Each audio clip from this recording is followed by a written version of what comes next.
welcome to the lecture. We start by briefly recapping what we have discussed in the previous lecture. So we have derived the fact that the determinant of the Lorentz transformations can either be +1 or -1.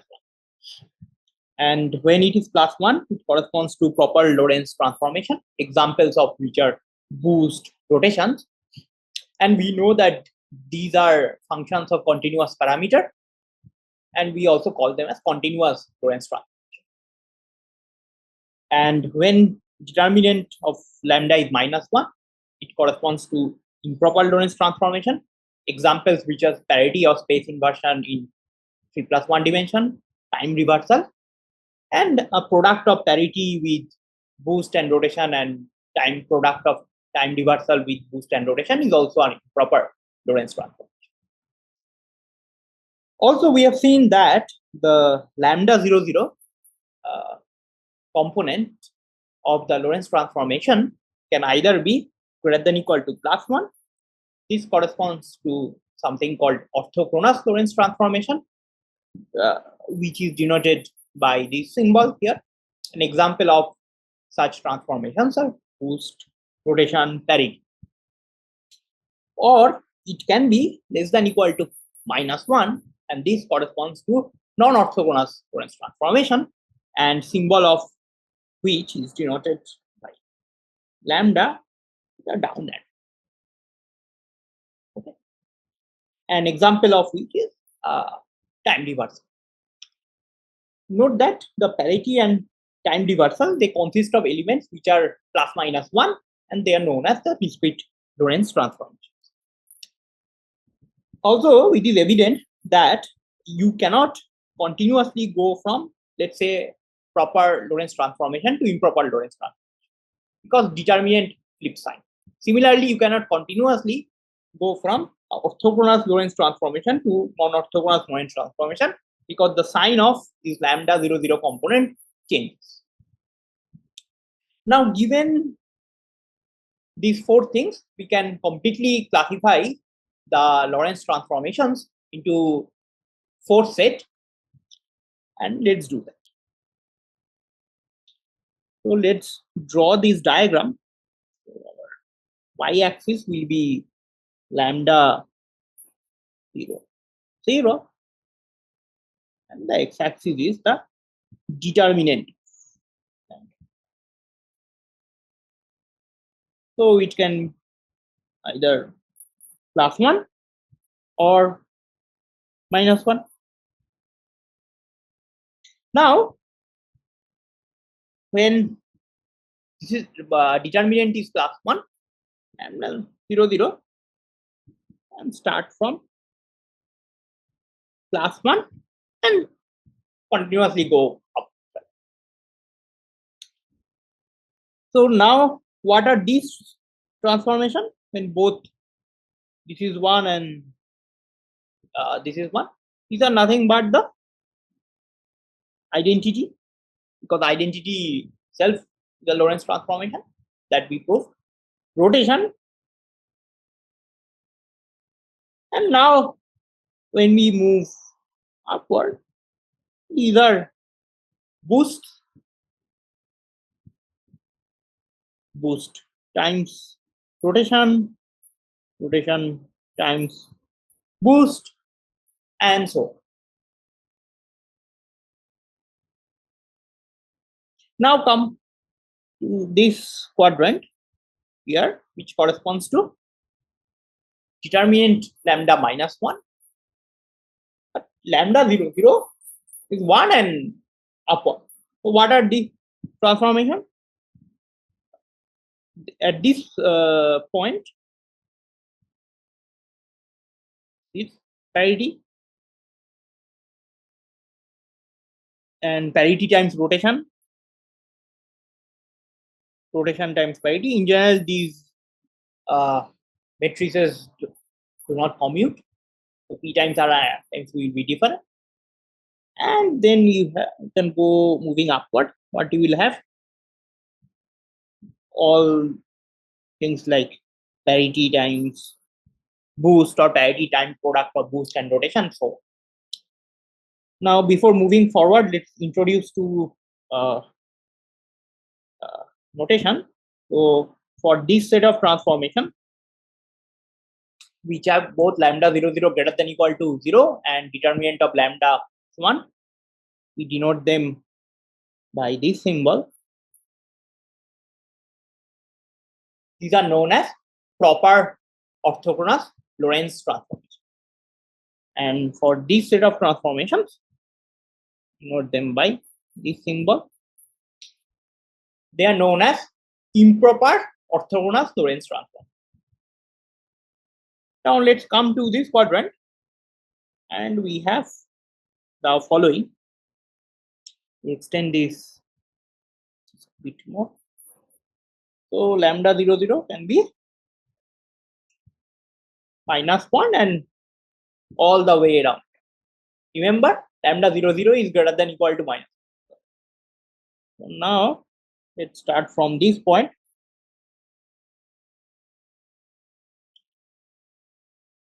Where determinant of lambda is -1 and lambda 0 is -1. So what these transformations? Time reversal and time reversal times rotation also. And then you can go all the way down, which means like boost, time reversal, and so on. Denote them by this symbol lambda minus. So what are these set of transformations? These are improper non-orthogonal Lorentz transformation. And similarly, if you come this quadrant, then at this point, which is basically determinant of lambda is +1, but lambda 0 is -1. This transformation are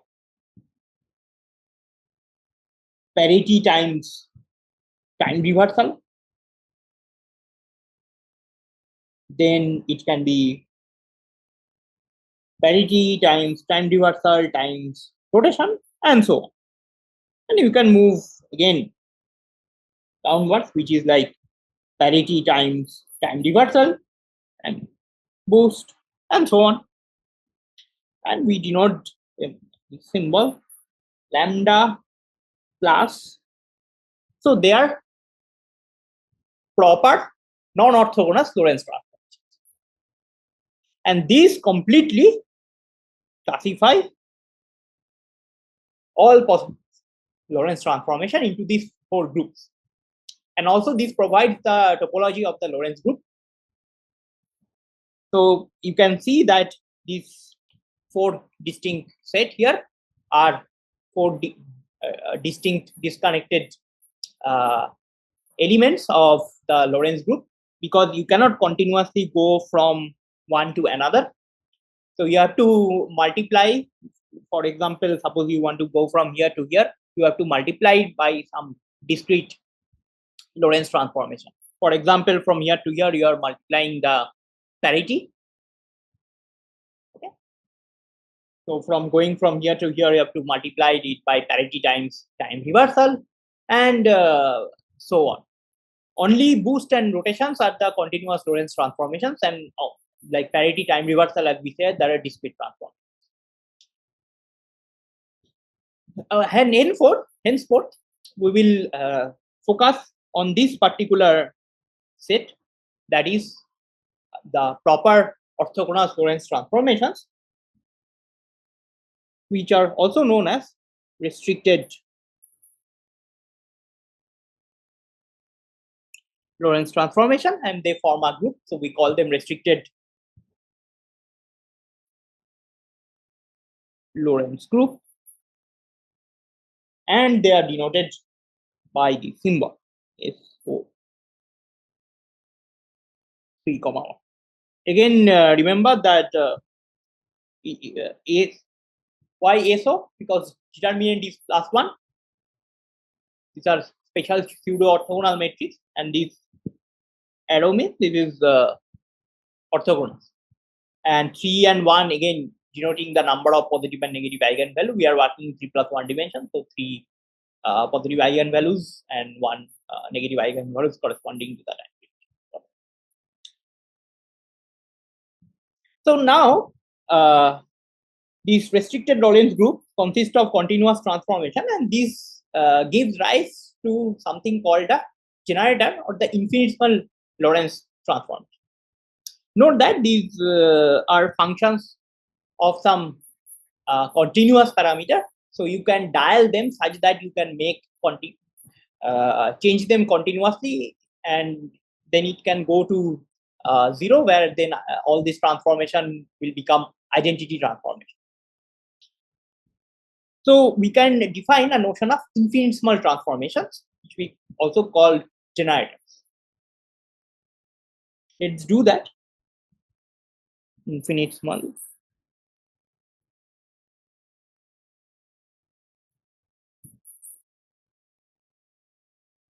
form of restricted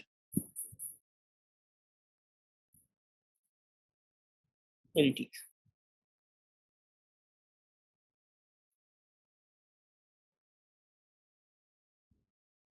So let's write it down. So lambda is restricted set of restricted Lorentz transformation. Write it identity plus omega. So remember, these are matrices. These are identity matrices plus matrix omega, which elements are which is very close to 0. That means we are expanding lambda by tuning those parameters that is hidden inside these various components of or elements inside lambda by Taylor expanding around 0. When, for example, you can take the boost transformation matrix and set all the boost parameter to 0, it will give you identity. But if you set the boost parameter to very small number, you can write them is identity plus some matrix omega. Okay. And we work in the limit that we will ignore anything which is order omega. So this is very small. Okay.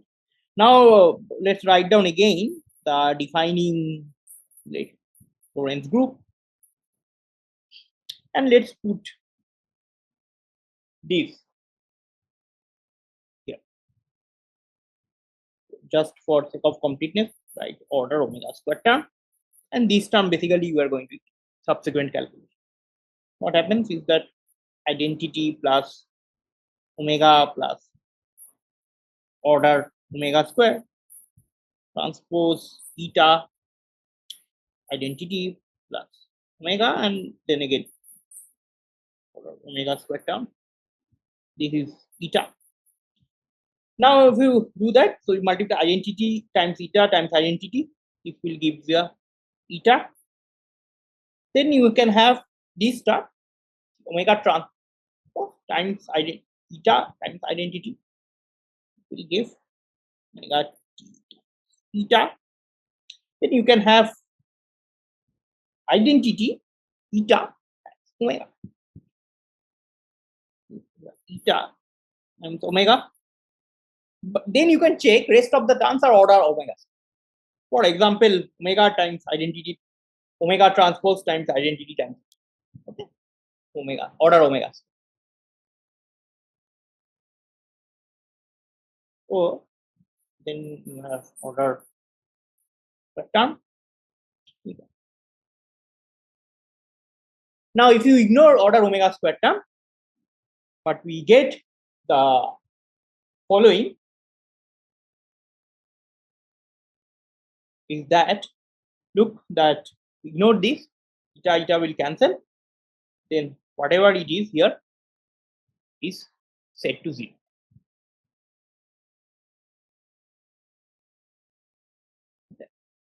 So let's write it down.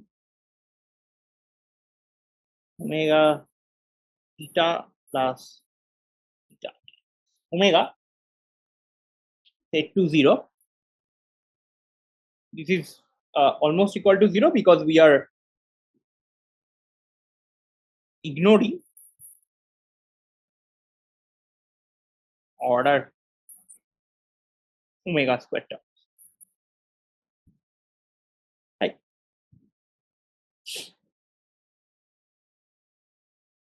And this omega is basically the infinitesimal form of the restricted Lorentz transformations, or we call them the generator of the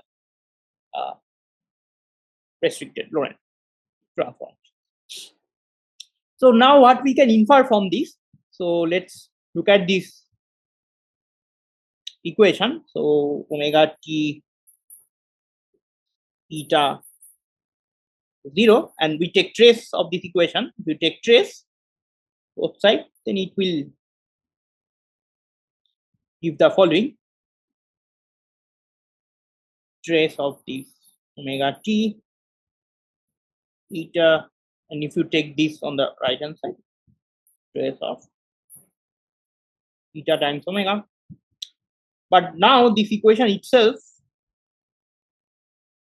tells you that if you rearrange this,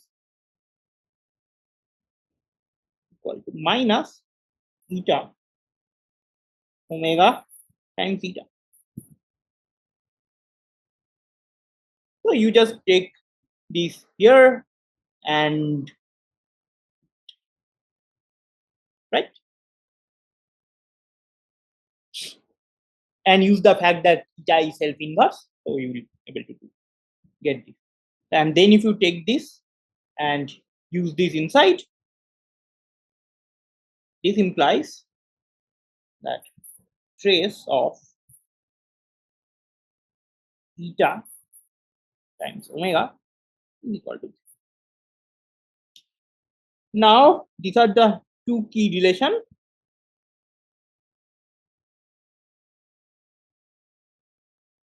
And remember that eta, this Minkowski matrix, basically a diagonal with the elements are -1 and +1. Then from here, you can actually check that the elements of omega is the minus of the elements of its transpose. And also it says that trace of it is 0. So it is consistent with the fact that omega is a antisymmetric matrix.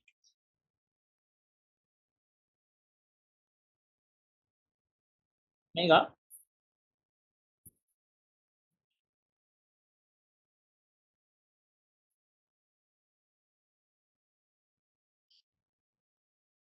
so you can take the example of rotation as well as the boost and try to work this omega and check that indeed it's an antisymmetric matrix. So what we conclude that the infinitesimal form of the restricted Lorentz transformations are basically antisymmetric matrix, and these generators will play an important role in general when we discuss symmetries later on. So one more thing that we will be able to derive this relation very easily after we introduce the 4-index notation. And when we do that, you should repeat this exercise, writing everything down in terms of indices and simply derive these two equations once more time. Also, the fact that this omega is traceless also can be shown from the fact that determinant of this restricted Lorentz transformation is positive 1 plus 1. So please try to do that by yourself. Okay. So we will end here, and thank you for listening.